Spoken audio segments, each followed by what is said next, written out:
अनंत अभेद अछेद सुवेद बतावे, ताहि अहीर की छो हरिया, छछिया भर छाछ पे नाच नचावे। बालकृष्ण लाल ने क्या कहा? गोपिकाओं को कहा कि तुम लोग जो कहोगी मैं करूंगा, तुम्हारी दास्ता मुझे स्वीकार है। गोपियां बिना मोल की दासी हो गई थी, तो भगवान भी उसकी दास्ता स्वीकार करके क्या कहते हैं, लाला देखो ना, यह गोबर है ना, गोबर मुझसे उठ नहीं रहा है, थोड़ी हाथ लगा दोगे? बड़ा बल है महाराज, बड़े बड़े दैत्यों को मारने वाले।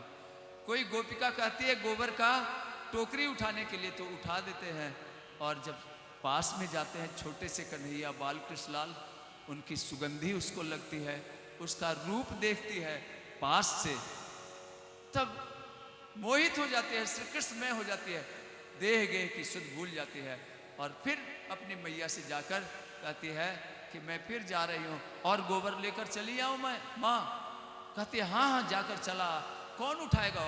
तो वहाँ लाला अभी है। बताती नहीं है कि क्या सुख मिला, उस सुख का वर्णन भी कैसे किया जाए, जो वाणी का विषय ही नहीं, जो अनुभव गम्य है। और लाला कहते हैं कि अब ऐसे नहीं मैं उठाऊंगा, इसके बदले मुझे तू क्या देगी? माखन देगी?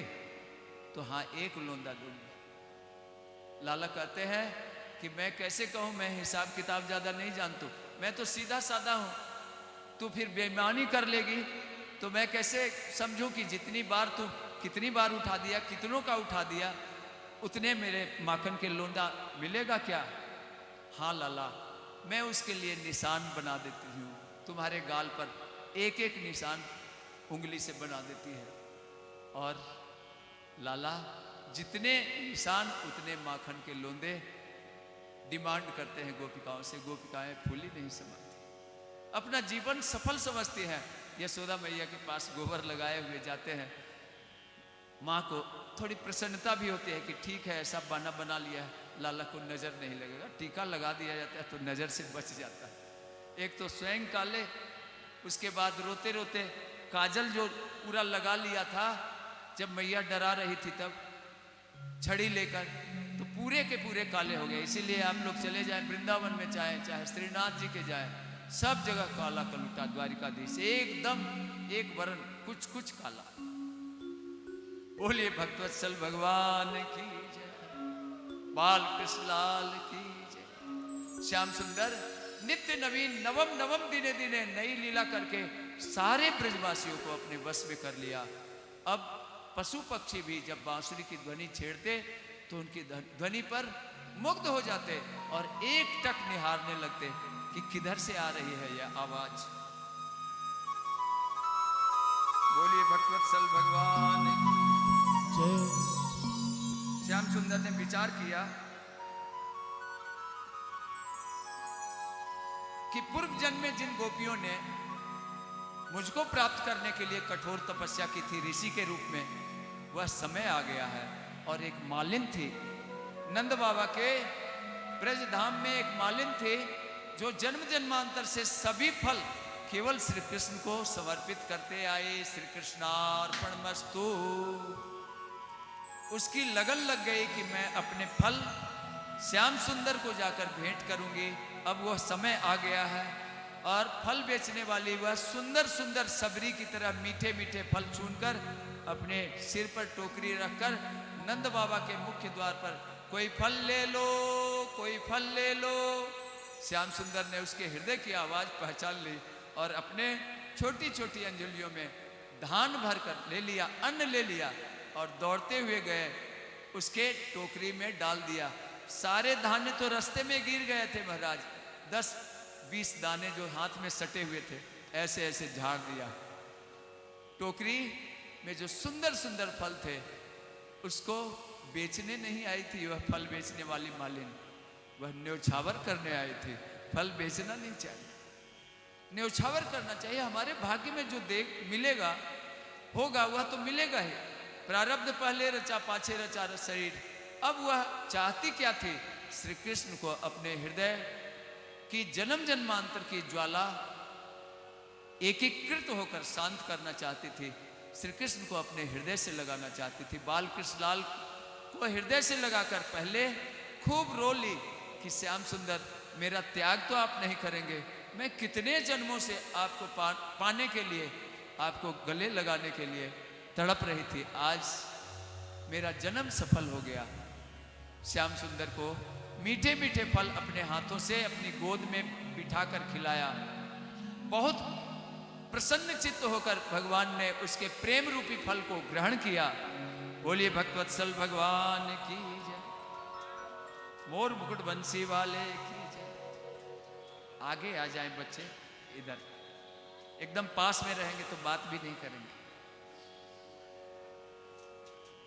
इसलिए फल विक्रीणी तस्य च्युतधान्यम करद्वयम फलैर्पूर्य रत्ने फल भांड मपूरी च। उसकी टोकरी किससे भर गए महाराज? फल तो सब समर्पित कर दी श्याम सुंदर को, और उसकी टोकरी में बड़े कीमती जवाहरात, हीरे, मोती, रत्न आदि भर गए। अब फल वाली ने कहा कि इसको लेकर मैं क्या करूंगी? तो जो मुझको फल समर्पित कर देता है या कर देती है फल समर्पित, उसके लिए फिर कुछ करना बाकी नहीं रह जाता। मालिन, तू अब फल बेचने मत जाना। तेरे पास इतना धन हो गया है कि तू घर बैठे मुझको याद करते रहना। वह रोने लगी कि नहीं, एक फल मेरा केवल रोज आप स्वीकार कर लेंगे। बालकृष्ण लाल ने कहा तथास्तु। एक मीठा फल चुनकर सवेरे आ जाते और श्याम सुंदर उसको आरोह लेते। बोलिए भक्तवत्सल भगवान की। यहां रोज नए नए उत्पात होने लगे ब्रज में, और नंद बाबा ने विचार किया, एक मीटिंग की, बड़े बूढ़ों को बुला लिया कि यहां से अब कूच करना चाहिए। सबसे बड़े थे श्रीदामा, उम्र में भी अनुभव में भी। बड़ों का पहले बड़ा आदर होता था। आज भी अच्छे परिवारों में बड़ों का सबसे ज्यादा आदर होता है। उनकी कोई हंसी नहीं उड़ाते। जो बहुत ही नीच विचार वाले हैं वही अपने बड़े बूढ़ों की हंसी उड़ाते हैं, उनकी सेवा नहीं करते।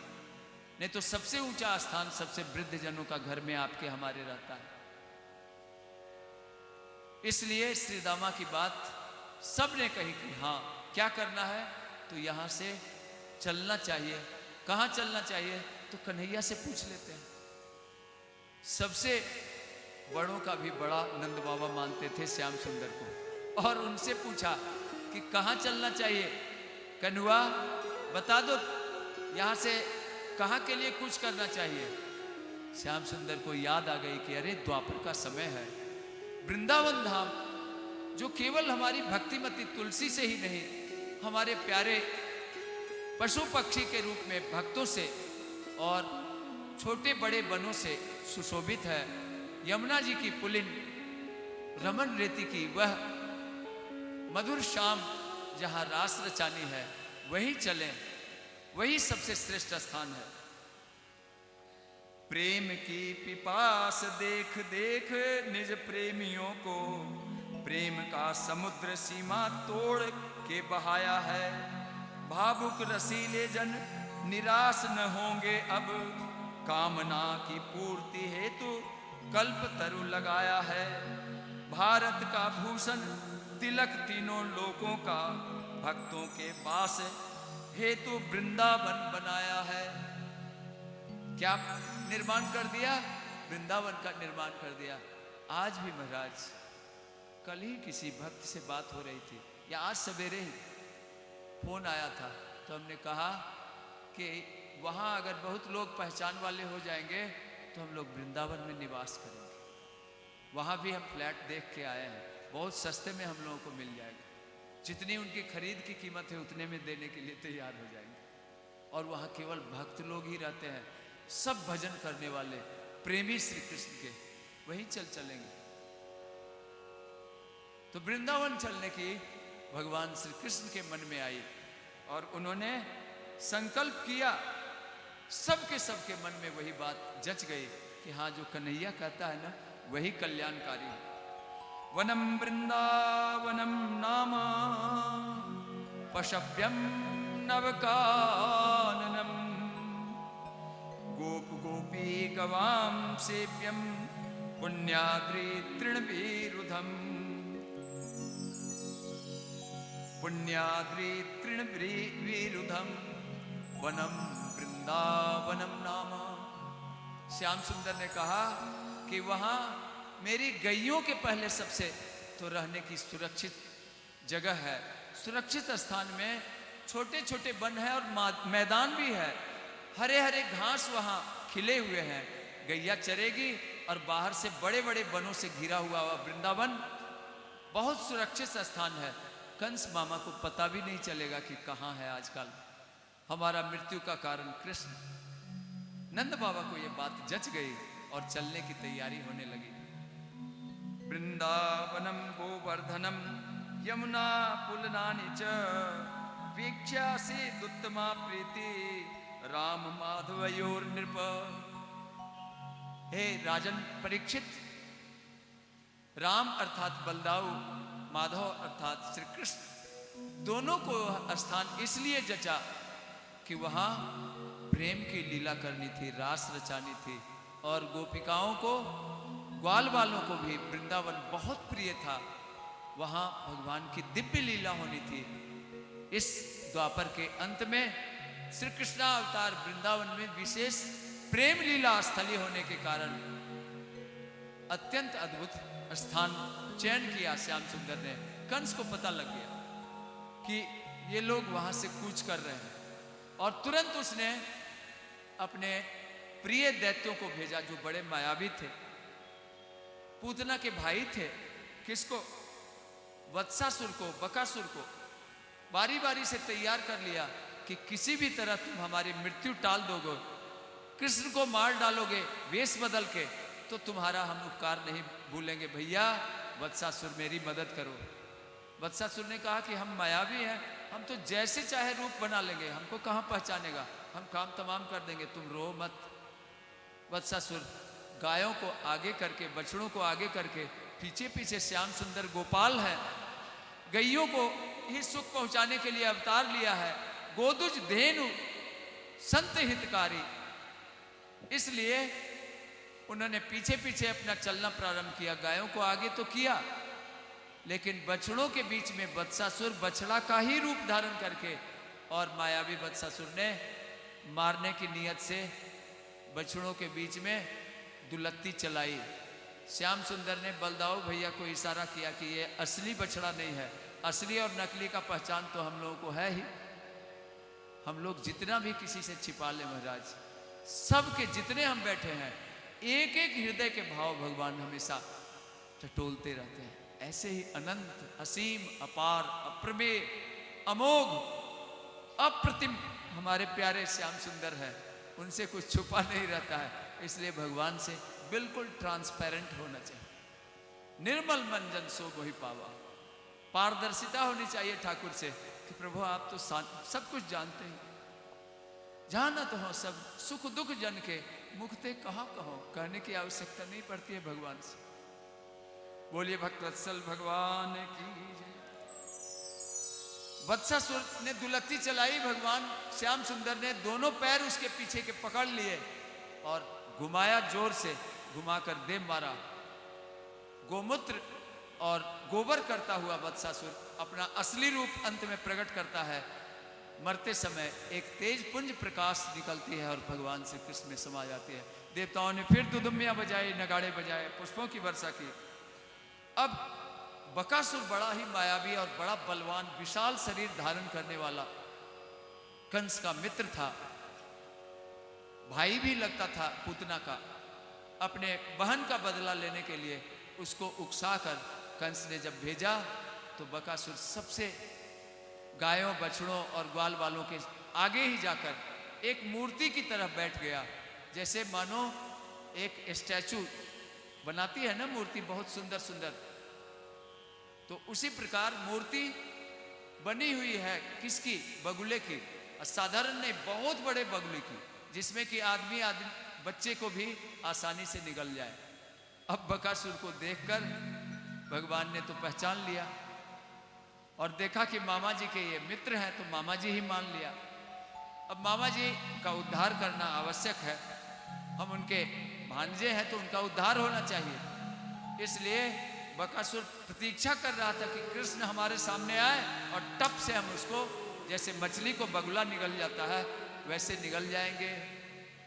बकासुर जी ने अपना मुख खोला कि भगवान ने एक पैर से नीचे का चोंच दबा दिया और दूसरे चोंच को दोनों हाथों से बड़ी तेजी से ऊपर उठा दिया, इतनी तेजी से कि उसकी माया काम नहीं करीब बढ़ाने में अपने शरीर को, और मुख फट गया जैसे वत्सासुर का बछड़े के रूप में आने पर उद्धार किया था। बकासुर का भी असली रूप प्रकट हुआ, एक तेज पुंज निकली भगवान में समा गई, उसका उद्धार हो गया। देवताओं ने फिर दुदुम्बियां बजाई, नगाड़े बजाए, पुष्पों की वर्षा की। बोलिए भक्तवत्सल भगवान की जय।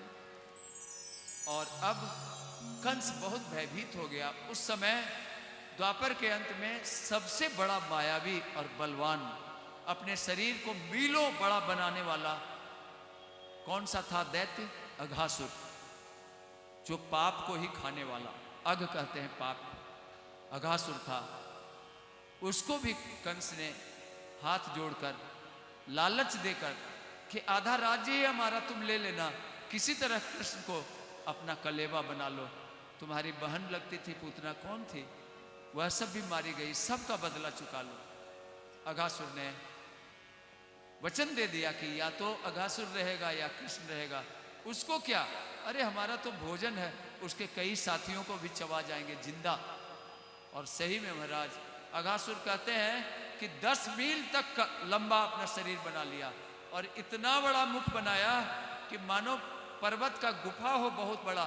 उसमें गर्मी का दिन था, गरम गरम सांस ले रहा था अघासुर विशाल शरीर से। गरम हवा जानकर लू चल रही है, ग्वाल बाल उसी के मुख में जाने लगे, बछड़े भी चले गए, गैया भी जाने लगी, सबको मार डाला। उसके विष के प्रभाव से सब झुलस गए, सबको काल कलवित कर लिया, सब मरे पड़े उसके मुख में। फिर भी मुख खोले हुए है। अघासुर प्रतीक्षा में था कि जब श्री कृष्ण मेरे सामने आएंगे, बलदाऊ श्री कृष्ण के आते ही मैं अपना जबड़ा बंद कर लूंगा और काल का ग्रास बना लूंगा, इसकी लीला समाप्त हो जाएगी।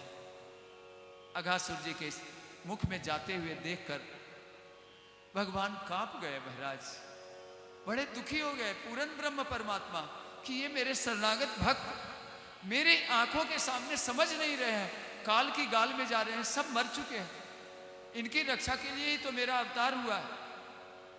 सकृदे प्रपन्नाय तवास्मि चितयाचते अभयम सर्वभूतेभ्यो ददामि तत्प्रथम मम। अपने शरणागत भक्तों की रक्षा करने का मैंने व्रत ले रखा है और इस समय ये सब के सब काल की गाल में चले गए हैं। दौड़ते हुए अघासुर जी के पास गए और उनके मुख में जाकर सबसे पहले तो दोनों हाथ अपनी भुजा उठा ली, ऊपर किया और अघासुर जी का मुख फट गया।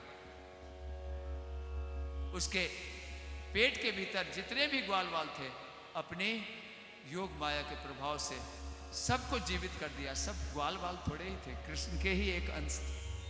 वो तो लीला करने के लिए भगवान गोपी बन जाते हैं, एक गोपी एक कृष्ण, एक ग्वाल वाल एक कृष्ण, ऐसी तरह तरह की लीला करते हैं, प्रेम की लीला।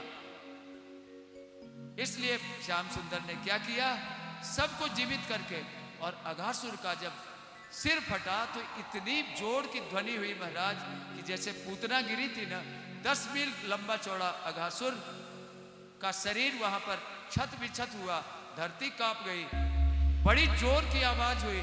और ब्रह्मा जी भी चकित होकर देखने लगे कि देवता लोग दुदुम्बी इतना जोर से कैसे बजा रहे हैं।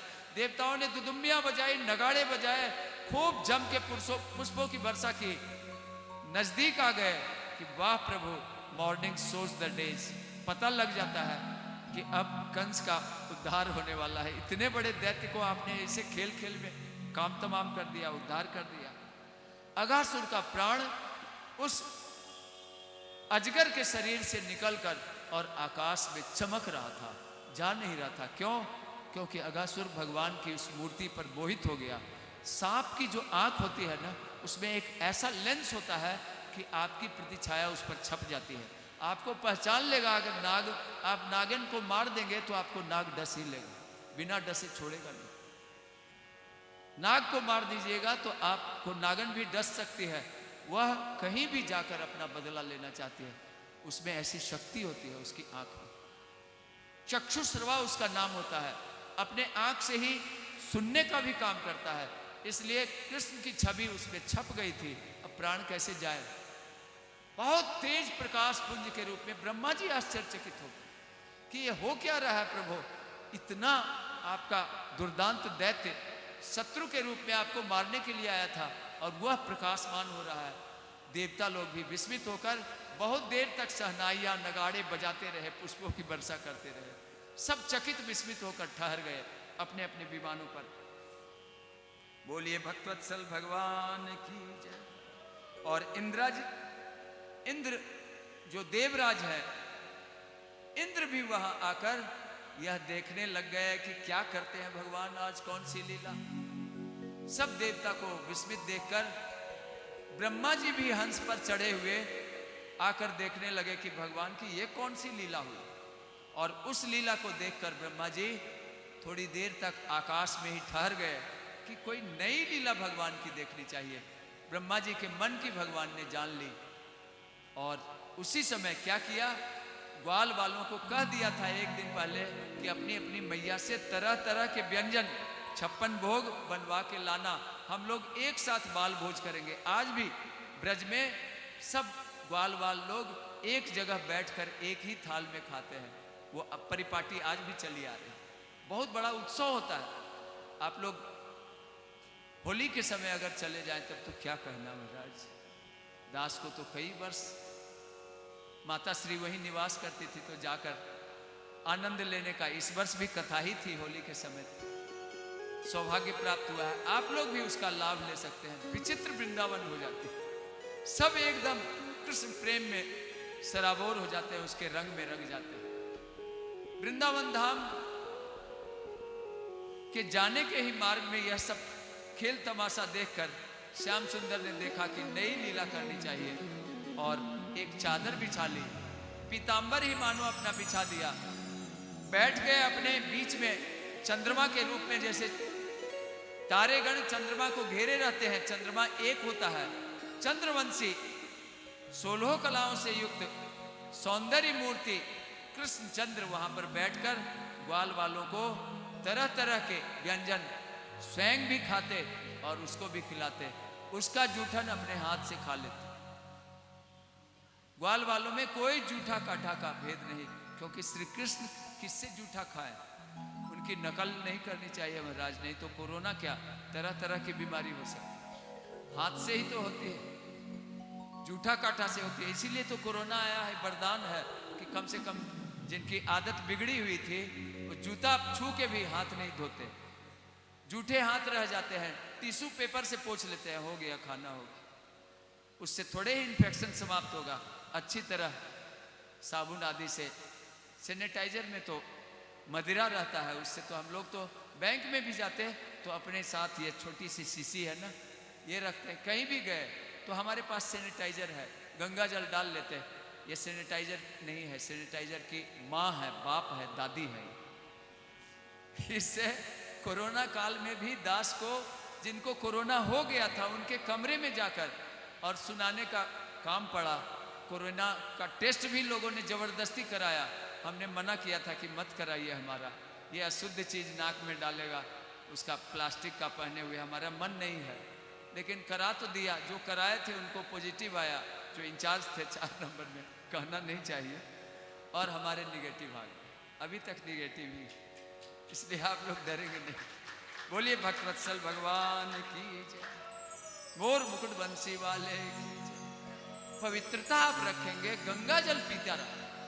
8 महीने तक कोरोना काल में गीता भवन में गंगा जी का जल ही पीकर दास रहा। चूंकि भोजन आदि भी शुद्ध उतना उपलब्ध नहीं था। अकेला आलसी आदमी पढ़ते पढ़ते सो जाता, कुछ खाया पिया या नहीं, बिल्कुल सूख कर शरीर काटा हो। बोलिए भक्तवत्सल भगवान की जय। नील सरोरुह नील मणि, नील नील धर श्याम, लाजहि तन शोभा निरखी, कोटि सतकाम। करोड़ों कामदेवों को लज्जित कर देने वाले भगवान का स्वरूप ब्रह्मा जी ने हंस पर चढ़े चढ़े देखा। क्या देखा? तो बिभ्रद वेणुम जठर पटयो श्रृंगवेत्रे च कक्षे वामे पानो मसृण कवलम तत्फलांगुलीषु तिष्ठन् मध्ये स्वपरि सुहृदो हास्यन् नर्मभिः स्व स्वर्गे लोके मिशति भुवजे यज्ञ भुक बाल केली। ब्रह्मा जी ने देखा कि बड़ी सुंदर छवि है श्याम सुंदर की। अपना पीतांबर कमर में बांध लिया है और उसमें बांसुरी अपनी खोस ली है कमर में ही। मोर मुकुट बंसी धारण किए हुए आज कैसी छवि बन रही है। मुख में दधी भात लगा हुआ है, होठों पर मुस्कुराहट है और हंसी मजाक कर रहे हैं ग्वाल वालों से। ग्वाल वाल कभी उनके मुख में डाल देते हैं तो कभी श्याम सुंदर ग्वाल वालों के मुख में एक ग्रास डाल देते हैं। बाएं हाथ में यहाँ छुहाड़े का अचार, यहाँ मुरब्बा, यहाँ तरह तरह के अचार अंगुली में दबाए हुए और इधर से भी चूस रहे हैं, दोनों हाथ से खा रहे हैं। इसलिए सब नकल श्री कृष्ण की नहीं करनी चाहिए। लीला पुरुषोत्तम है, प्रेम के साम्राज्य में सबको बहा ले चलते हैं, इसलिए उनकी कोई मर्यादा नहीं है। उनकी मर्यादा केवल प्रेम है। प्रेम में जो पागल रहता है उसके लिए मर्यादा नहीं होती। इसलिए श्याम सुंदर ने मोहित कर लिया किसको? ब्रह्मा जी को। ब्रह्मा जी ने सोचा था कि चले अब देखते हैं कृष्णावतार हुआ है, कोई भगवान की नई लीला देख ले। क्या किया? दूर चले गए थे जो बछड़े ग्वाल वाल, उनको चुरा लिया ब्रह्मा जी ने। भगवान ने सब कुछ जानते हुए भी अनजान जैसा किसी ग्वाल वाल को कुछ नहीं बताया। दूर से जो ग्वाल वाल बछड़े और गाय को लेकर गए थे, जब नहीं मिले बछड़े ग्वाल वाल तो पुकार लगाई, कन्हैया कन्हैया, अरे ओ नंदिनी, कहीं आवाज नहीं आ रही। नंदिनी कहाँ गई? कालिंदी नहीं है, गैयों का नाम ले लेकर पुकारते। श्याम सुंदर ने भी आवाज लगाई, अरे ओ नंदिनी कालिंदी, अरे गंगे आजा, मेरी मैया गई। बाल सुलभ चेष्टा से इस प्रकार पुकार लगाई, कोई गैया नहीं, कोई ग्वाल वाल भी आवाज भी नहीं दे रहे हैं, कोई बछड़े नहीं। क्या हुआ? श्याम सुंदर ने समझ लिया कि अच्छा ब्रह्मा जी आप नई लीला देखना चाहते हैं तो देख लीजिए। चाहते तो उस समय ब्रह्मा जी ने सबको चुराकर और एक गुफा में बंद कर दिया था। 1 वर्ष तक के लिए भोजन की व्यवस्था भी कर दी थी, तो भगवान श्याम सुंदर छुड़ा के ले आ सकते थे। ब्रह्मा जी उनके पुत्र के रूप में ही तो है, आगे स्तुति में कहते भी हैं। लेकिन भगवान ने ऐसा नहीं किया। जितने ग्वाल वाल थे, जितने बछड़े थे, सब अपने बन गए आप अकेले सब कुछ, और नाम धरा संसार। सब बन गए, किसी को पता नहीं चला। बलदाऊ भैया तक को पता नहीं चला। 1 वर्ष व्यतीत होने पर तब तक वो ग्वाल वाल बैठे हुए इंतजार करते रहे। एक क्षण के समान उनके 1 वर्ष व्यतीत हुआ। काल ठहर जाता है महाराज, इसीलिए भगवान कालातीत है और भगवान के भक्त भी कालातीत हो जाते हैं। उनके लिए समय आदि की कोई सीमा नहीं रहती। वो निरंतर भगवान में निवास करते हैं। भक्त मरते नहीं हैं। मरते हैं कौन? जो जन्मते और मरते हैं और फिर जन्म मरण को सच्चा मानते हैं कि यही तो है, शरीर ही मेरा है, सब कुछ शरीर में ही को ही आत्मा मान लेते हैं, वो मरते हैं। जो मरने से डरते हैं वो मरते हैं। जो डरते नहीं उनको कोरोना भी नहीं होता। बहुत कुछ तो भय से मर गए कोरोना में महाराज, कि अरे हमको कोरोना हो गया, सांस तेजी से लेने लगे, और उसको डॉक्टर साहब भी ऑक्सीजन लगा देते हैं। ऑक्सीजन की कमी हो गई, मर जाएगा, 3 लाख जमा कीजिए। 20 लाख जमा हुआ। हमारे एक मित्र के अग्रवाल हैं वेद प्रकाश जी, उनके भाई बोले महाराज जी हमसे छोटा था, ये डॉक्टर के चक्कर में पड़ गए। हमने सुना है महाराज, सब डॉक्टर ऐसे नहीं होते, डॉक्टर भगवान के रूप होते हैं। हमारे घर में ही कई डॉक्टर हैं, ऐसे नहीं है। बोलिए भक्तवत्सल भगवान की जय। तो इसलिए भय नहीं होना चाहिए मृत्यु से। जब मरना ही है तो डरना क्या? एक न एक दिन तो यह जाएगा। अच्छे काम करते हुए, भगवान को याद करते हुए शरीर का त्याग करेंगे। जीने की भी इच्छा नहीं रखनी चाहिए कि हम 100 वर्ष तक जीवे, सभी 100 वर्ष तक जीवे। यह मंत्र है। हम लोग जब संध्या करते हैं तो जीवे वह सरदा शतम, स्तृणियाम सरदा शतम, प्रब्रवाम सरदा शतम मदीना, श्याम सरदा शतम, भूयश्च सरदा शतात। यह सूर्योपास्थान का मंत्र है। जो अपने लिए संध्या आदि करता है, जो अपने लिए दान पुण्य आदि करता है, वह हिरण्याक्ष है, राक्षस है। श्रद्धेय शरणानंद जी महाराज, जीवन मुक्त महापुरुष, परम संत के शब्दों में, हमारी घर की बात ये नहीं। दूसरे के लिए संध्या करें कि सब 100 वर्ष तक जिए, 100 वर्ष तक सुने, 100 वर्ष तक बोलते रहे, बोलते हुए शरीर का त्याग करें। किनकी तरह? तो काका जी, रामेश्वर जी, मुंद्रा जी की तरह। हॉस्पिटल ले जाने की जरूरत नहीं पड़े। 100 वर्ष की अवस्था पूरी होने वाली थी, तब भी 3 तारीख को शरीर छोड़ा तो गंगा जी के किनारे ले जाना स्वाभाविक है। गंगा जल, तुलसी दल लेना। आप लोगों को भी घर में गंगा जल रखना चाहिए। हम लोग कहाँ वहाँ नेपाल बॉर्डर तक भेजते हैं, भेज नहीं पाए हैं। ये हड़ताल वगैरह के कारण गीता भवन में चल रहा था, नहीं तो कहाँ भेजना था? गैंगटॉक भेजना था। कोई भाई वहाँ से पैसे भी भेज चुके हैं, पड़ा हुआ 200 रुपये। बोलिए भक्तवत्सल भगवान की जय।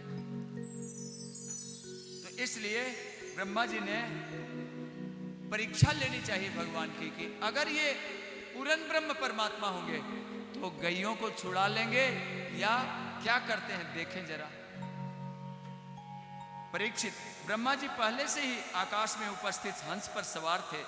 प्रभु के प्रभाव के से अघासुर का मोक्ष देखकर उन्हें पहले ही बड़ा आश्चर्य हुआ था। अब नई लीला देखने के लिए उन्होंने ऐसा किया तो पूरा 1 वर्ष व्यतीत हो गया और ब्रह्मा जी बार बार जाकर गुफा में देखते हैं कि भगवान बाहर तो नहीं निकाल लिए। वहां ज्यों के त्यों है, उनका परवरिश हो रहा है ब्रह्मा जी विधि क्या विधान के अनुसार। और इधर सब में ब्रह्मा जी को श्री कृष्ण दिखने लग गए। तब ब्रह्मा जी का माथा ठनका कि हमारे तो कुछ चुराने का फर्क ही नहीं पड़ा। ये तो पूर्ण ब्रह्म परमात्मा ही ऐसा कर सकते हैं। एको हम बहुश्याम हो गए, एकाकी न रमते, अकेले इनको मन नहीं लगता है तो ग्वाल बाल बना लेते हैं, भक्त बना लेते हैं, गोपिकाएं बना लेते हैं, उनके साथ महारास रचाते हैं। इस श्री कृष्ण के शरण जाना चाहिए, क्षमा मांगना चाहिए। और ब्रह्मा जी हंस से कूद पड़े। 4 मुख हैं ब्रह्मा जी के महाराज। इधर भी देखते हैं, इधर भी, इधर भी, इधर भी, आगे पीछे, दाएं बाएं, चारों तरफ। 4 मुखों से 4 मुकुट हैं, सिर घुमा घुमा कर, और 8 आंखें हैं ब्रह्मा जी की। चूंकि 4 मुख में 2-2 आंखें, 8-8 आंसू रोने लग गए। ब्रह्मा जी भगवान बालकृष्ण लाल के चरणों में पड़े। भगवान ने उठाकर हृदय से लगा लिया। कहा भी मम इच्छा कह दीन दयाला। ब्रह्मा जी का रोना बंद नहीं हुआ। नहीं प्रभु, मैंने आपकी परीक्षा लेनी चाहिए, हमें क्षमा कर दें। मेरे से कितना बड़ा अपराध हुआ। मैं आपका पुत्र के रूप में आप ही की नाभि से जन्म लिया हूं। वेद का कहना, मैं नहीं कहता, वेद का कहना है कि ब्रह्मा जी का भगवान के कमल नाभ से प्राकट्य हुआ है। और फिर पिता की परीक्षा करने चला था। पितेव पुत्रस्य सखेव सख्युः प्रियः प्रियायार हसिदेव सोढुम। जैसे पिता पुत्र की गलती और पति अपनी प्रिय स्त्री की गलती सब भुला देता है, माफ कर देता है, उसी तरह हमारे मित्र की गलती मिटा देता है। आप क्षमा कर दें। रो रो के ब्रह्मा जी और बड़ी सुंदर स्तुति करते हैं। आगे बढ़े नहीं तो अब आधा घंटा ही शेष रह गया। जाना है गिरिराज जी तक, दूर नगरी, बड़ी दूर नगरी। बोलिए भक्तवत्सल भगवान की। यू कांट इमेजिन क्या था ब्रह्मा जी का भाव, वो बता नहीं सकते हैं महाराज। ब्रह्मा जी अत्यंत प्रेम से अभिभूत होकर और बड़ी सुंदर स्तुति करने लगे। कूद गए, वही भगवान के पास दंड के समान लौट गए। भगवान ने कहा कि ब्रह्मा जी मेरी इच्छा थी कि आपको नई लीला दिखाएं, क्यों आप रो रहे हैं? अब तो रोना बंद कीजिए। तब भी ब्रह्मा जी के 8 आंखों से झरझर झरझर प्रेमाश्रु निःसृत हो रहे हैं और ब्रह्मा जी स्तुति कर रहे हैं। उत्थाय योत्थाय कृष्णस्य चिरस्य पादयोः पतन आस्ते महित्वं प्राग्दृष्टं स्मृत्वा स्मृत्वा पुनः पुनः बार बार भगवान की लीलाओं को याद करके ब्रह्मा जी रोते हैं और क्या कहते हैं? स्तुति करि न जाई भय माना, जगत पिता में सुत कर जाना। मैंने नंद बाबा का पुत्र आपको समझ लिया था, ग्वालिया। अब कैसे आपकी स्तुति करूं प्रभु? क्षमा कर दीजिए। फॉरगेट एंड फॉरगिव, माफ कर दीजिए। अब भूल जाइए हमारे दास की गलती, नहीं तो हमारा कैसे उद्धार होगा। ब्रह्मा जी इस प्रकार स्तुति करते हैं। बोले भक्तवत्सल भगवान की जय। ब्रह्मोवाच तत्तेनुकंपा सुसमीक्ष्यमानो, भुञ्जान एवात्म कृतं विपाकम्, हृद्वाग्वपुर्भिर्विदधन् नमस्ते, जीवेत यो मुक्ति पदे सदाय भाग। ब्रह्मा जी कहते हैं प्रभु, आज मैंने आपके भक्तों की महिमा जान ली कि जो आपके चरणों के शरणापन्न हो जाते हैं, जो आपके शरणागत भक्त हैं, उनकी क्या विशेषता होती है, यह आज कुछ पता चला। पहली बार ब्रह्म ज्ञान में डूबा हुआ ब्रह्मा नहीं जानता था आपके भक्तों की महिमा कैसी होती है। आज पहली बार अनुमान कर रहा हूं, तो यही प्रतीत होता है कि आपकी कृपा का अनुभव आपके प्यारे भक्त ही करते हैं, सबके बस की बात नहीं। महाराज, भगवान की कृपा सबके ऊपर, सबके जीवन में समान रूप से बरसा करती है। अब हम लोग घड़े का मुख उल्टा कर दें तो घड़ा कैसे बैठे, कैसे भरे घड़ा? कृपा की वर्षा होती रहे और मोटा छाता लगा ले तो वर्षा से कैसे नहलाएं अपने आप? छाता लगा लेते हैं। ब्रह्मा जी कहते हैं कि आपके भक्त खुला स्नान करते हैं कृपा की वर्षा में, और उनको उस कृपा से स्नात होने पर क्या दशा होती है? तत्तेनुकंपाम सुसमीक्ष्यमानो। आपके प्यारे भक्त अनुकूल प्रतिकूल परिस्थिति में, दोनों परिस्थितियों में समान रूप से यही समझते हैं कि हमारा प्रभु का भेजा हुआ मंगलमय विधान में से एक प्रसाद है। प्रतिकूल परिस्थिति में भी आपकी कृपा की तरफ ही देखते रहते हैं कि अब कौन सी कृपा करते हैं जिससे हमको संसार शरीर से वैराग्य हो जाए, और अनुकूल परिस्थिति में कि यह प्रभु का प्रसाद है, संसार की सेवा में उसको लगा लेते हैं। अपने सुख में उसमें पागल नहीं होते हैं, मदहोशी नहीं होती है। जब बहुत ज्यादा सुख आता है तो मनुष्य प्रायः बेहोश हो जाता है सुख में। वो आपके भक्त बेहोश नहीं होते। फिर क्या करते हैं? तत्तेनुकंपाम सुसमीक्ष्यमानो, भुञ्जान एवात्म कृतं विपाकम्। वह यही समझते हैं कि मेरे प्रभु ने विशेष कृपा करके, जैसे माँ अपने बच्चे को थप्पड़ लगाती है, प्रतिकूल परिस्थिति भेजी है कि तू इधर मत जा, नहीं तो तेरा पतन होगा। और भगवान का उपकार मानते हैं, उपकार ही नहीं मानते, वह भगवान के ऋणी हो जाते हैं भक्त कि प्रभु इस उपकार का बदला मैं नहीं चुका सकता।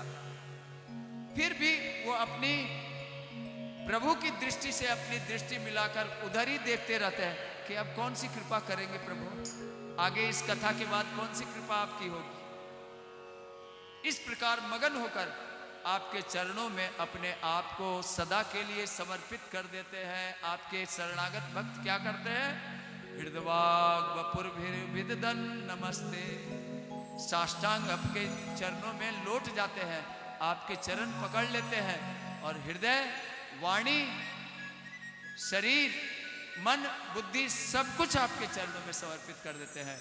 मन मना भव मद भक्तो मद्याजी माम नमस्कुरु कहना नहीं पड़ता आपको, वो हो जाता है। कृष्णमय हो जाते हैं, राममय हो जाते हैं। यही तो आपके भक्तों की विशेषता होती है। और जब यह स्थिति हो जाती है, आपकी शरणागति को पाकर आपके भक्तों में यह विशेषता आ जाती है, तो क्या होती है?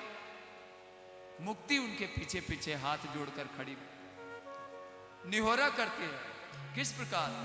कबीरा मन निर्मल भया, जैसे गंगा नीर पीछे पीछे हरि फिरे, कहत कबीर कबीर।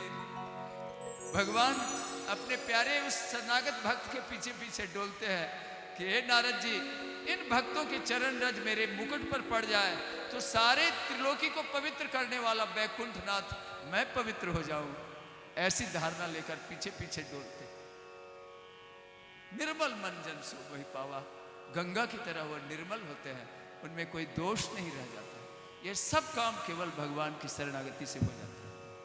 इसलिए आप लोग से दास की और कोई मांग नहीं है, प्रार्थना एक ही है, अनुरोध है केवल आप लोगों के सामने। बच्चे के समान हमारे कथा आदि तो करने आती नहीं है महाराज।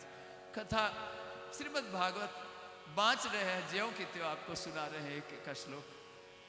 इतनी ही प्रार्थना है कि आप भगवान के शरण हो जाए सच्चे हृदय से, सारी विपत्ति आपकी दूर हो जाएगी।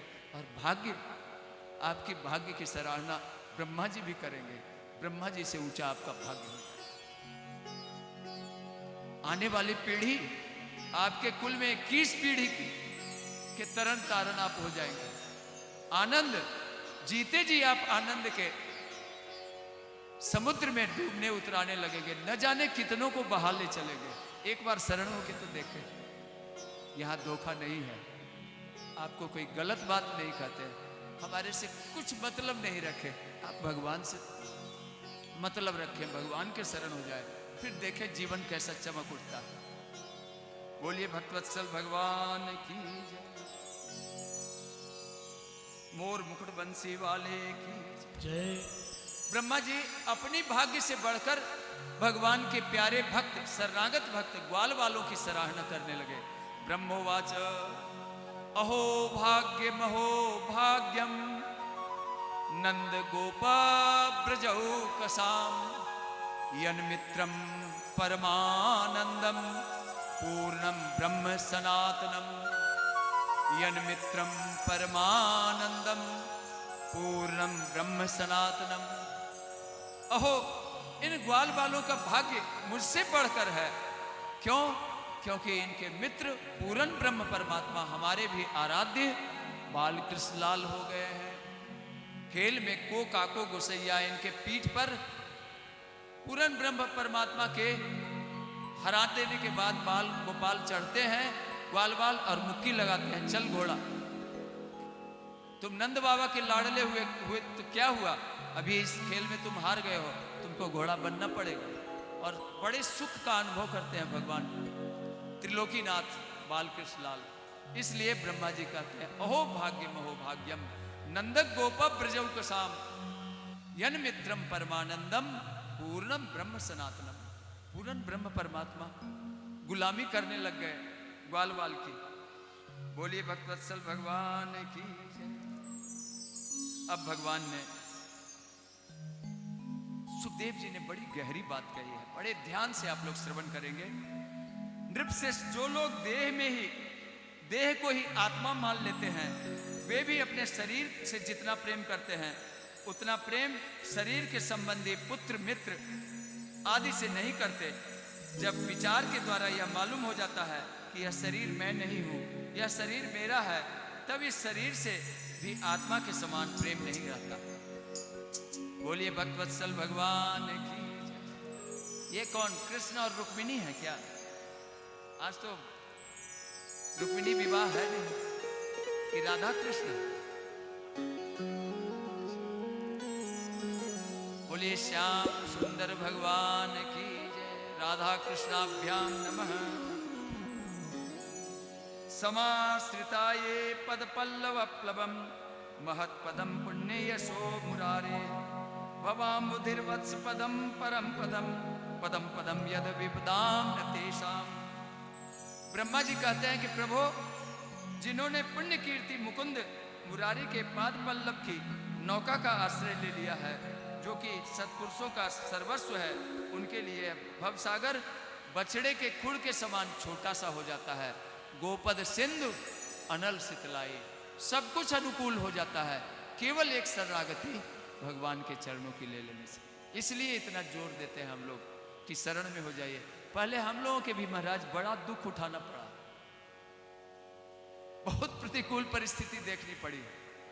भरपेट भोजन भी नहीं मिलता था। बाल्यावस्था में ही अकाल पड़ा था, तो बताया ही था। दलिया आता था वहां से, अमेरिका से, खाते तो आदत नहीं, उसमें केमिकल मिला हुआ, उल्टी हो जाती थी, भूखे रह जाते। और जब से माताश्री की कृपा से भगवान की शरणागति स्वीकार कर ली, तब से क्या कहना महाराज, दिन बदल गया, जीवन बदल गया, सब कुछ बदला बदला हुआ दिखता है। कहीं दुख का स्पर्श भी नहीं होता, कहीं संभावना भी नहीं दिखती है दुख की। बोलिए भक्तवत्सल भगवान की जय। भगवान श्री कृष्ण ने कहा, बलदाऊ भैया की सेवा करते हैं और कहते हैं कि बलदाऊ भैया देखिए ना, आपकी सेवा में ये वृक्ष भी फलदार झुक गए हैं। क्यों? क्योंकि आप शेषावतार हैं, आपको याद नहीं है। बलदाऊ भैया ने इस प्रकार सेवा स्वीकार की और भगवान ने कालिये दह पर, गर्मी का दिन था, सब गैयों को, बछड़ों को ले जाकर, और नई लीला करनी चाहिए, वहां जाकर जैसे ही गाया बछड़े ग्वाल वाल जल पीते हैं जमुना जी का, सब के सब मरे पड़े जमुना जी के किनारे। श्याम सुंदर को बड़ा दुख हुआ, ये सब मेरे आश्रित पता नहीं कैसे प्राणों का त्याग कर देते हैं, डरते ही नहीं है मेरे भरोसे। तो जिसको मेरे भरोसे डर नहीं होता है, उसकी मुझे रक्षा करनी चाहिए। सबको केवल कृपा भरी दृष्टि से देख ली, सब जी के उठ गए, मानो नींद से गैया भी उठी हो और ग्वाल वाल भी। श्याम सुंदर ने देखा कि यहाँ पर लीला करनी है, रास लीला आगे जाके रचानी है, अब यहाँ काम तमाम जल्दी कर देना चाहिए कालिये का। वो कालिये नाग क्या था महाराज? 100 फन वाला नाग। उसके 100 फन तो थे, 100 फन में 200 आंखें थी और बड़ा ही विषधर था। जब वह विष पवन करता तो जमुना जी के किनारे उस समय कालिये दह में तैरता रहता विष। ऊपर से पक्षी अगर उड़कर जाते तो उस विष के प्रभाव से झुलस कर गिर जाते अपनी नाग पत्नियों के साथ। वह नागराज कालिये निवास करता था और उसका भोजन अपने आप आ जाता। कोई पशु अगर जाता तो उसको पकड़ लेता, सब मिल बांट के खा लेते। यह देखकर भगवान ने देखा कि यहाँ पर विषधर तो रहना नहीं चाहिए। समुद्र मंथन के समय ही हमने अलग कर दिया था विषधरों को। तो यहाँ वृंदावन में क्या काम है? वहां सांप आदि नहीं रहते थे। वो तो गरुड़ जी के भय से चला आया था रमणक वन को छोड़कर भगवान की शरण में। भगवान ने वापस वहीं भेजना चाहा, इसलिए क्या किया, ऊपर चढ़ गए कदम्ब की डाल पर और ग्वाल वालों को कहा कि आज गेंद गेंद खेलेंगे हम लोग, जो गेंद को पकड़ लेगा वह जीतेगा, जो जीते वह सिकंदर। कोई ग्वाल वाल ने हिम्मत नहीं किया भगवान की प्रेरणा से, और ग्वाल वालों को अपना मुकुट आदि देकर, पीतांबर को कमर में कसकर, श्याम सुंदर ने बंसी को उसके अंदर खोसकर कमर में ही लगाकर और ऊंची कदम्ब की डाल से एक गेंद को फेंक दिया। किसमें? जमुना जी में, कालिये दह में। गेंद को फेंककर फिर उसको पकड़ने के लिए उसी डाल से सीधे छलांग लगाकर जमुना जी में चले गए। जमुना जी में हलचल हुआ कालिये दह में। नाग पत्नियां जाग रही थी। उसने भगवान के स्वरूप को देखकर मोहित होते हुए कहा, प्रभु मेरे नागराज बड़े क्रोध करने वाले हैं, उनके पास जाइए नहीं तो आपको दंश कर लेंगे। भगवान ने कहा, जाके जगा दो अपने पति को, हम उससे डरते नहीं है कि दंश कर लेंगे। सही में महाराज, वह कालिये बड़ा क्रोध में आकर भगवान को यहाँ गले में, छाती में, जगह जगह दंश कर लिया। कंठ में भी अपने दांत विष के चुभा दिए, कुछ असर नहीं हुआ। जो समुद्र से भी विष निकाल के और अलग करने वाले हैं, विष का ही निर्माण करने वाले को विष का क्या असर है? पूर्ण ब्रह्म परमात्मा श्याम सुंदर ने अपने प्रभाव दिखाते हुए ग्वाल वालों को कहा कि कुछ नहीं मेरा बिगड़ेगा, और तुरंत उछल कर चढ़ गए उस कालिये नाग के सिर पर। उसने बांध रखा था श्री कृष्ण को। हाहाकार मच गया ब्रज में। यशोदा मैया कभी बिना घूंघट किए बाहर नहीं निकलती थी। वो सवेरे ही जब ऐसी घटना सुनी तो दौड़ते हुए आए और जमुना जी में कूदने लगी कालिये नाग के सामने। कि हमको खा जाएगा, मेरे लाला को छोड़ दे, मैं जीवित नहीं रहूंगी। सब गोपिकाओं ने पकड़ लिया कि बड़ी बड़ी विपत्ति आई थी, इतने बड़े बड़े दैत्यों का संहार कर दिया, मैया कुछ नहीं बिगड़ेगा, अभी लाला कुछ करिश्मा करेगा। और उछल कर चढ़ गए, देखे कि मैया बेहोश होकर गिरी पड़ी है। सब ग्वाल वाल भी, गाया भी, मानो उनके प्राण ही निकल जाएंगे। रंभा रही थी गाया भी, आंसू बहा रहे थे ग्वाल वाल कि किसी तरह हे विधाता आज इसको बचा लीजिए, इसको काले नाग ने जकड़ लिया है। श्याम सुंदर ने शरीर को कड़ा किया, ढीली पड़ गई उसकी पकड़, और उसके फन जैसे ही उठे उसके ऊपर नृत्य गोपाल हो गए। मुरली मनोहर नट नागर नृत्य करने लगे। नटवर लाल ने ऐसा नृत्य किया कि एक एक फन पर अपने चरण चिन्ह उस पर अंकित कर दिए, दबा दिए। मुख से वमन किया विष का कालिए नाग, और 100 फनों पर चरण चिन्ह से कृत कृत कर दिया कालिए को। अब कालिए थक गया, सिर कुचल जाने से झुक गया और मरना सन्न सा हो गया। नाग पत्नियां सब अपने बच्चों को आगे करके और सोने की थाल में बड़ी सुंदर आरती की सामग्री, नारियल, दुर्वा, दधी, हल्दी, स्वर्ण कलश आदि जल लेकर और उतारने के लिए तैयार हुई पूजन के लिए कि प्राणनाथ आज आपकी पूजन करके आपके सामने हमारे पति को आप मार देंगे तो आपके सामने सती हो जाएंगी हम सब। भगवान ने कहा कि ऐसा नहीं करेंगे। कालिए से पूछा कि मार दिया जाए कि छोड़ दिया जाए, तो कालिए ने क्या कहा, बड़ी सुंदर 2 श्लोकों में उसने स्तुति की है। 4 श्लोक में ऐसे 2 श्लोक, एक श्लोक ही आप सुन ले। कालिए उवाच भवानी कारणम तत्र सर्वज्ञो जगदीश्वरः अनुग्रहम निग्रहम वा मन्यसे तद्विधेहिनः। प्रभु, समुद्र मंथन के समय आपने विष प्रकट किया, आपने विष पिलवाया शंकर भगवान को, उससे जो गिरा उससे हम लोगों का निर्माण, हम अपने से नहीं सांप बने हैं, आपने विषधर बनाया और आप ही जन्म देने वाले एक तरह से है। अब मार दीजिए, आपकी शरण में है, कुचल दिया है, सिर्फ मार डालिए, कुछ नहीं हम कहने जा रहे हैं, कोई गिला शिकवा नहीं, शरण में भी है, मार भी दें। दोनों विपरीत बात। भगवान मुस्कुराने लगे, कहने लगे नहीं नहीं कालिए, तुम चले जाओ रमणक वन में, अब अभय हो जाओ। उसने कहा कि जिस गरुड़ के भय से आपकी शरण में आए थे, रमणक वन छोड़कर वो हमें खा जाएंगे। एक परिवार के सदस्य को टैक्स के रूप में वो लेते थे।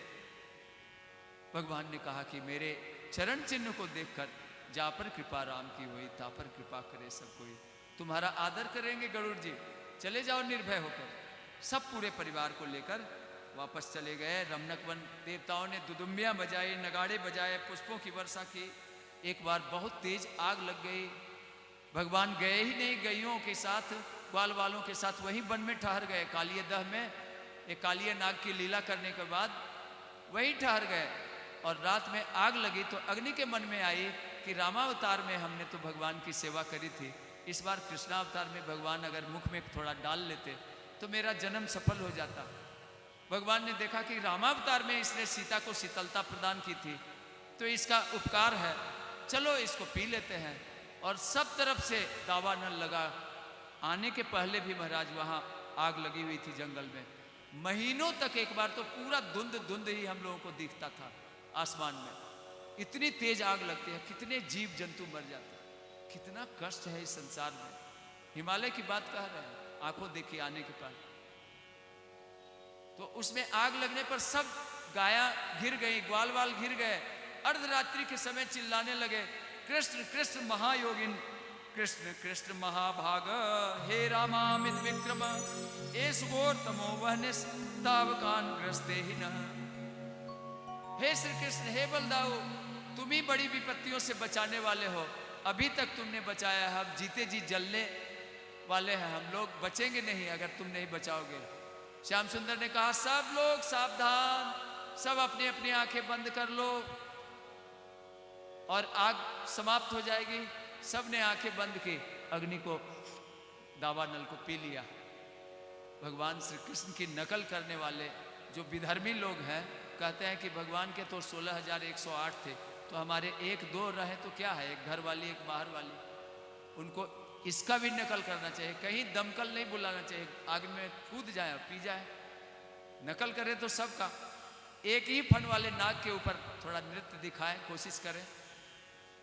बोलिए भक्तवत्सल भगवान की जय। अब भगवान ने प्रलंबासुर का उद्धार किया। प्रलंबासुर बलराम जी के पास ग्वाल बाल बन के खेल में बालक का रूप धारण करके अपने पीठ पर बिठा लेता है और जानबूझकर हार के दूर ले जाना चाहता है बलदाऊ भैया को। भगवान ने इशारा किया कि यह असली ग्वाल नहीं है, इसका तो उद्धार आप ही को करना है। बलदाऊ भैया शेषा अवतार इतने भारी हुए, गर्दन दबाया, उसने असली रूप धारण किया और वहीं पर उसके प्राण पखेरु उड़ गए। देवताओं ने फिर दुदुम्बियां बजाई, नगाड़े बजाए, पुष्पों की वर्षा की। गौओं और गोपों को फिर भगवान ने दावानल से बचाया। बार बार बचाने पर सब के सब उनके अधीन हो गए। वेणु गीत अब अगली कथा में आप लोग श्रवण करेंगे। वरहा पीडम नटवर वपु कर्णयो कर्णिकारम बिभ्रद वेणु बिभ्रद वास कनक कविशम वैजयंतीम चमाला रंध्राण वेणोर्धर सुदया पूर्यन गोप वृंदै वृंदारण्यम स्वपद रमणम प्राविशद गीत कीर्ति। ग्वाल वालों ने श्याम सुंदर को इतना सुंदर सजा दिया, वन्य पुष्पों से, कोपलों से, तरह तरह के पुष्प रंगीले, कान में भी, यहाँ भी कनेर के पुष्प कान में कुंडल की जगह, और गले में भी, बाजूबंद में भी, हाथ में भी, जैसे कुब्जा ने सजाया था उससे बढ़कर ग्वाल वालों ने सजाया। गोपिकाओं ने मन ही मन देखा कि श्याम सुंदर हमको बुला रहे हैं, और सब के सब गोपिकाएं उनके वंशी वादन पर मुग्ध होकर अपने घर से जो काम कर रही थी सब छोड़कर निकल पड़ी। जो जैसे तैसे उठ धावा, बाल वृद्ध का संग न लावा। जो जाने योग्य थी गोपिकाएं, जिस उम्र की थी, भगवान श्याम सुंदर के इशारे पर चल पड़ी और एक दूसरे से कहने लगे कि अरे सखी, कितने सुंदर हैं ये श्याम सुंदर। जब अपने बिंब फलों के समान अधरोष्ट पर बांसुरी की धुन छेड़ते हैं और उसकी छिद्रों पर अपनी उंगली रखते हैं, तो यही प्रतीत होता है कि सारे जगत में अगर कोई मधुर ध्वनि है तो श्री कृष्ण की बंसी ध्वनि की। उससे बढ़कर कोई मधुर ध्वनि त्रिलोकी में नहीं हो सकती। हम लोग तो यही समझते हैं सखी कि वो हमें बुला रहे हैं। जब ये गाया चराने जाते हैं तो देखो सखी, इन बादलों को ये छाया करके छाता लगाकर चलते हैं गर्मी के दिनों में। दूसरी सखी कहती है, नहीं सखी तुमने समझा नहीं, ये बादल नन्ही नन्ही बूंद बरसाकर भगवान को ठंडक पहुंचाते हैं कूलर की तरह। तीसरी सखी कहती है, नहीं सखी वे तो छोटे छोटे श्वेत पुष्प के रूप में, बूंद के रूप में अपने आप को परिणित करती है। चौथी सखी कहती है, नहीं सखी तुमने भी नहीं समझी, ये बादल घनश्याम है ना, ये श्याम सुंदर पर अपने को न्योछावर करके गर्मी के दिन में बादल जल के रूप में परिणत होकर श्याम सुंदर से घनश्याम मिल जाते हैं, अपना अस्तित्व ही समाप्त कर देते हैं। इसलिए ये साधारण कोई नहीं है, सब प्रेम करते हैं श्री कृष्ण से। इन गायों को नहीं देखती, जब हमारे प्यारे श्याम सुंदर बंसी बजाते हैं तो इनके आंखों से आंसू की धारा बहने लगती है, कानों के दोने खड़े कर लेते हैं, मानो श्री कृष्ण उन गायों को बुला रहे हैं। इनको गाय पशु पक्षी कहना उचित नहीं है सखी, ये बड़े बड़े ऋषि मुनि हैं। इस समय भगवान ने अवतार ग्रहण किया है। इस समय वृंदावन की भूमि बैकुंठनाथ गोलोकनाथ से बढ़कर है, गोलोक धाम से भी बढ़कर है। क्यों? क्योंकि यहाँ पूर्ण ब्रह्म परमात्मा श्री कृष्ण के रूप में अवतरित हुई है। गोपियां जानती थी कि भगवान का अवतार मेरे लिए हुआ है, और इसीलिए गोपिकाओं ने व्रत किया। किसका? कात्यायनी देवी का। आज भी रंगनाथ जी के मंदिर के पास जहां दास की कथा हो रही थी पिछले महीने, वहां कात्यायनी देवी का मंदिर है। वहां ब्रज की गोपिकाएं जाती हैं, व्रत करती हैं। किसके लिए? श्री कृष्ण हमको पति के रूप में मिल जाएं। बोलिए भक्तवत्सल भगवान की जय। कात्यायनी महामाये महायोगिन यदीश्वरी नंद गोप सुतम देवी पतिम में कुरुते नमः। कात्यायनी देवी को पूजा करके और एकमात्र यही मांगते हैं कि हे कात्यायनी देवी, श्री कृष्ण ही जन्म जन्मांतर में हमारे पति के रूप में मिल जाए, इसी के लिए हम सब व्रत कर रही हैं। ठिठुर रही थी, सर्दी का महीना, कार्तिक नहीं अगहन का महीना, मृगशिर महीना, और जमुना जी में खड़ी होकर सूर्य भगवान की प्रतीक्षा कर रही थी। अपने सब वस्त्र उतार दिए थे और श्री कृष्ण ने देखा कि ये सब छोटी अवस्था की 5 वर्ष की 7 वर्ष की कन्याएं हैं, मुझसे प्रेम करती हैं, इसलिए उनके वस्त्र चुरा लिए और ऊंचे कदम की डाल पर चढ़कर बांसुरी बजाने लगे। जब गोपिकाओं ने देखा कि वस्त्र चुराकर और हमें बुला रहे हैं, तब गोपिकाओं ने कहा कि श्री कृष्ण ऐसी अनीति नहीं करो, हम तुम्हारे से प्रेम करते हैं, हमने तुम्हारे पर सब कुछ न्योछावर किया है, हमने तुम्हारे लिए ही यह व्रत किया है कात्यायनी देवी का। श्याम सुंदर ने कहा कि इसमें त्रुटि आ गई।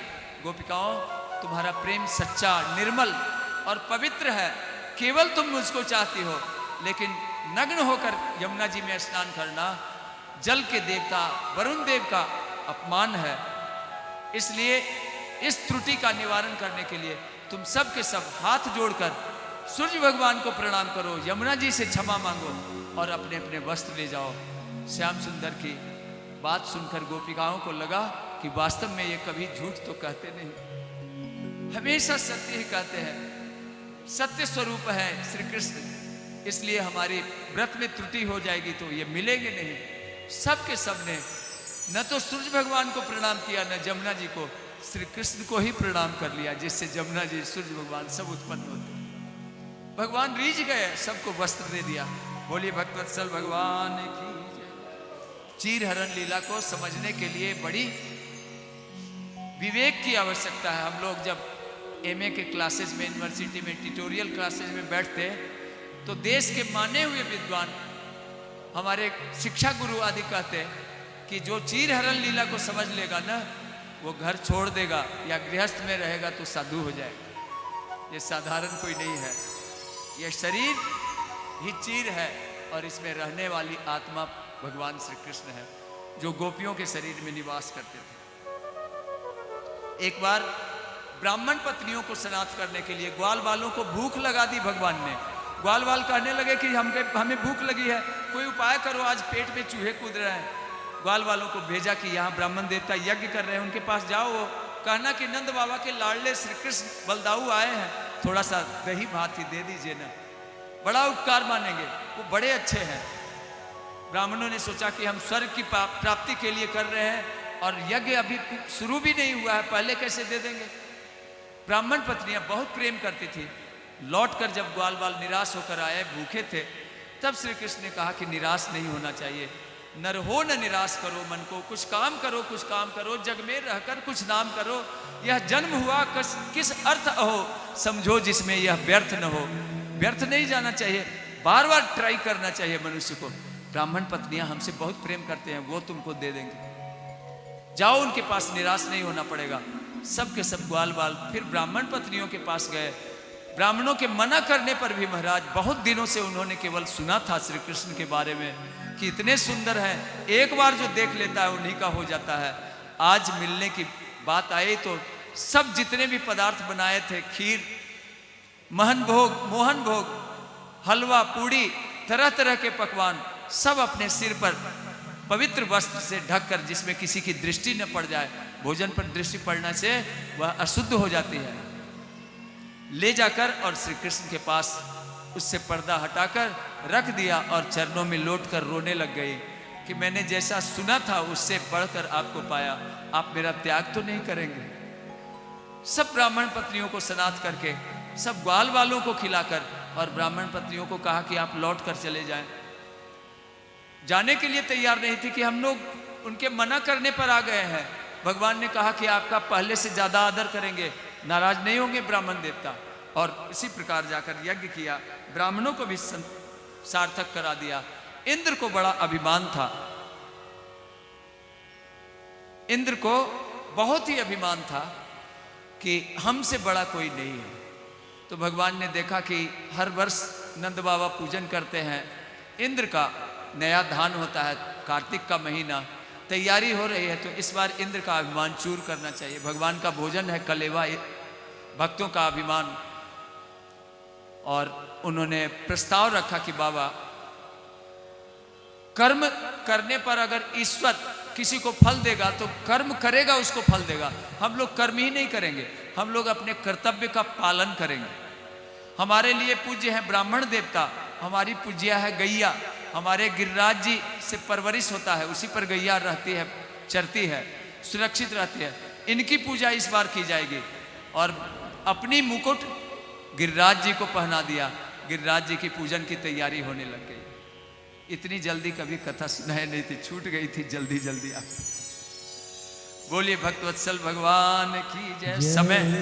समय हो गया। गिरिराज धरण बन गए अपने। क्या किया?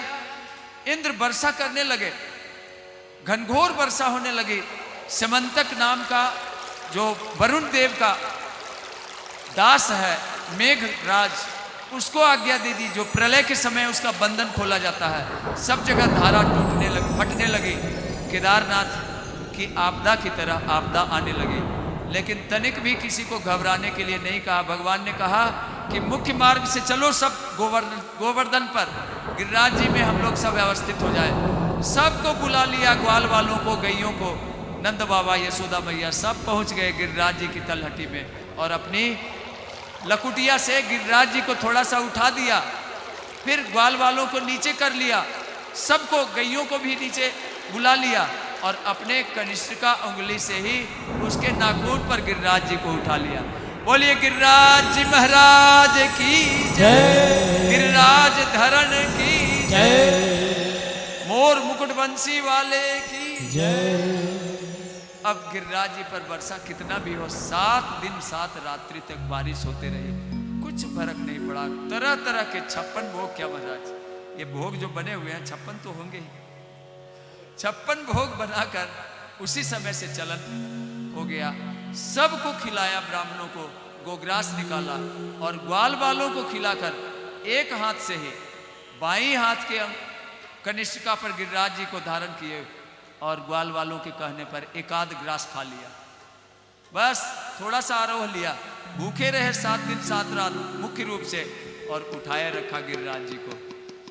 ग्वाल वालों को कन्हैया के प्रति ममता, प्रेम, आह्लाद उमड़ आया, और उसने कहा, कन्हैया तुम्हारा हाथ दुख गया होगा ना, थोड़ा सा आराम कर लो, हम लोग लकुटिया लगाए हुए हैं। भगवान ने कहा कि ठीक है, कर लेते हैं। हाथ नीचे की, गिरिराज जी नीचे आने लग गए। अब तो कोलाहल मच गया, कन्हैया गिरे रे गिरे, मरे, बचे, बचाओ बचाओ, कैसे बचेंगे, ऊपर से गिरिराज जी आ रहे हैं। श्याम सुंदर ने हंसते हुए कहा कि तुम लोगों ने उठा रखा था ना, फिर उंगली से जरा सा ऊपर कर दिया। सब ने अपनी लाठी लगा रखी थी पीलर के रूप में। सब काम करते हैं, करते हो तुम कन्हैया, और मेरा नाम करते हैं, वही कथा वही सुनाते हैं। वो नहीं रहे तो कथा सुनाते, कथा वही सुनते हैं आपके हृदय में बैठकर, और वही यह उत्सव भी मनाते हैं, वही उद्धार करते हैं, और उन्हीं का उद्धार होता है। शरीर का उद्धार नहीं होता है। शरीर के मरने के साथ आत्मा भी मर जाए तो भोगे कौन महाराज? ये मरता है काया, रहे सो जीव, जीवात्मा रह जाता है। इसलिए इसको अलग, भगवान से दोनों एक एक जाति का है। आत्मा तो परमात्मा की जाति का है, उससे मिला देना चाहिए, और शरीर को संसार की सेवा में लगा देना चाहिए। यही किया ग्वाल वालों ने, सब कन्हैया की सेवा करी। फिर 7 दिनों के बाद गिरिराज जी को रखा, सबको बुलाया, और नंद बाबा ने मीटिंग बुलाई। कहा कि आप लोग उत्तर दें, 7 वर्ष का मेरा लाला 7 रात्रि 7 दिन गिरिराज जी को उठाकर एक उंगली पर कोई रख सकता है बालक? इससे क्या सिद्ध हुआ? यह पूर्ण ब्रह्म परमात्मा है। गुरुजी ने बता दिया था कि साक्षात नारायण है कि नहीं? सर्वसम्मति से पास हो गया। बोलिए गिरिराज धरण की जय। और फिर भूल गए नंद बाबा, फिर गोद में बिठा कर कि तुमको अपने हाथ से नहीं खिलाया है, खिलाने लग गए। एक भजन या आरती हो जाए, समय हो गया।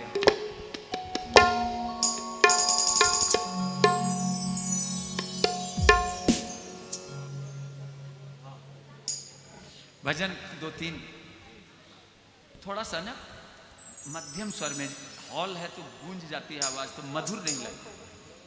बाद में भी हम सुने हैं तो मधुर आवाज होनी चाहिए। थोड़ा सा आवाज कम कर दें, खूब मधुर आवाज।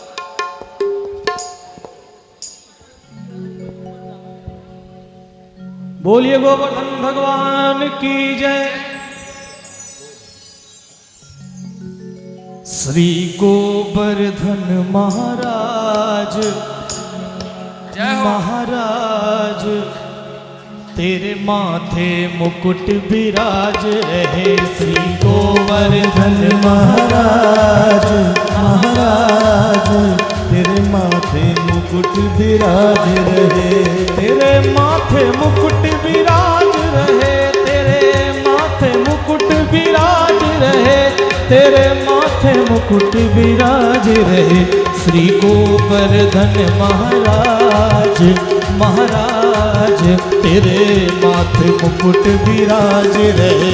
श्री गोवर्धन महाराज महाराज, तेरे माथे मुकुट विराज रहे।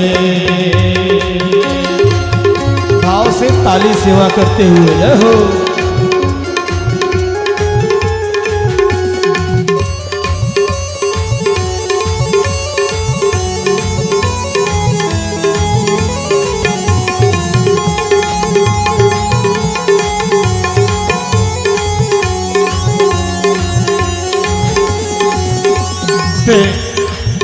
तो पे पान चढ़े, तो पे फूल चढ़े, तो पे पान चढ़े, तो पे फूल चढ़े, तो पे पान चढ़े, तो पे फूल चढ़े, तो पे पान चढ़े, तो पे फूल चढ़े, तो पे पान चढ़े, तो पे फूल चढ़े, तो पे पान चढ़े, तो पे फूल चढ़े, और चढ़े दूध की धार, हाँ धार, तेरे माथे मुकुट विराज रहे। श्री गोवर्धन महाराज महाराज, तेरे माथे मुकुट विराज रहे।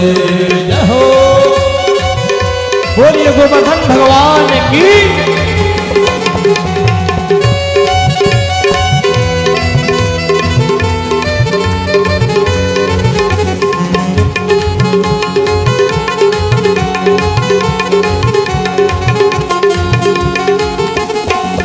तेरे गले में कंठा साज रहो, तेरे गले में कंठा साज रहो, तेरे गले में कंठा साज रहो, तेरे गले में कंठा साज रहो, तेरे गले में कंठा साज रहो, तेरे गले में कंठा साज रहो, तेरे गले में कंठा साज रहो।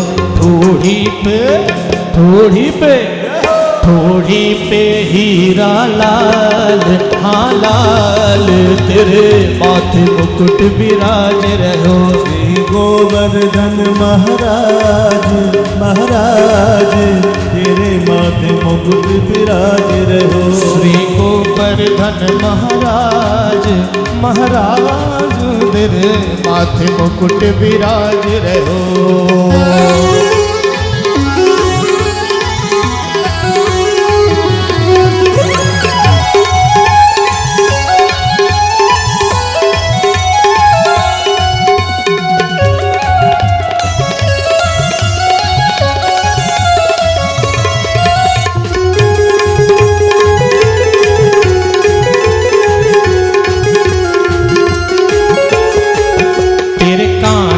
कुंडल चमक रहो, तेरे कानन कुंडल चमक, तेरे कानन कुंडल चमक रहो, तेरे कानन कुंडल चमक रहो, तेरे कानन कुंडल चमक रहो, तेरे कानन कुंडल चमक रहो। तेरी झांकी तेरी झांकी तेरी झांकी बनी विशाल, हाँ विशाल, तेरे माथे मुकुट विराज रहो। श्री गोवर्धन महाराज महाराज, तेरे माथे मुकुट विराज रहो। तेरे माथे मुकुट विराज रहो, तेरे माथे मुकुट विराज रहो, तेरे माथे मुकुट विराज रहो, तेरे माथे मुकुट विराज रहो श्री गोवर्धन महाराज महाराज तेरे माथे मुकुट विराज रहो श्री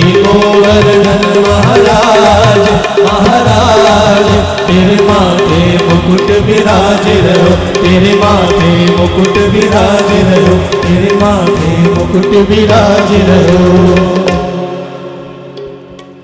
मीठे रस से भरोड़ी राधा रानी लागे महा रानी लागे माने खारो खारो जमुना जी को पानी लागे। मीठे रस से भरोड़ी राधा रानी लागे राधा रानी लागे मोहे मीठो मीठो जमुना जी को पानी लागे।